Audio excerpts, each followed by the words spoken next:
বিএনপির স্থায়ী কমিটির সদস্য সালাউদ্দিন আহমেদ বলেছেন, ছাত্র জনতার গণ অভ্যুত্থানে আওয়ামী লীগের মৃত্যু হয়েছে ঢাকায় আর দাফন হয়েছে দিল্লিতে। বাংলা নববর্ষ উদযাপন উপলক্ষে রাজধানীর রমনার বটমূলে বাংলাদেশ জাতীয়তাবাদী সামাজিক সাংস্কৃতিক সংস্থার বৈশাখী সাংস্কৃতিক অনুষ্ঠানে বক্তৃতায় এ কথা বলেন তিনি। সালাউদ্দিন আহমেদ বলেন, ছাত্র জনতা সহ সব শ্রেণী পেশার মানুষের অংশগ্রহণে ফ্যাসিস্টের পতন হয়েছে, যা দক্ষিণ এশিয়ায় ইতিহাস হয়ে থাকবে। তিনি আরও বলেন, বৈশাখী শোভাযাত্রা, মেলা, পান্তা এসব আমাদের সংস্কৃতির অংশ, যা নষ্ট করার জন্য মঙ্গল শোভাযাত্রার প্রচলন শুরু করে আওয়ামী লীগ।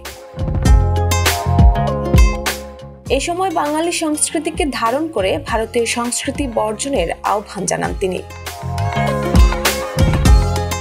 ডেস্ক রিপোর্ট, ভোরের পাতা।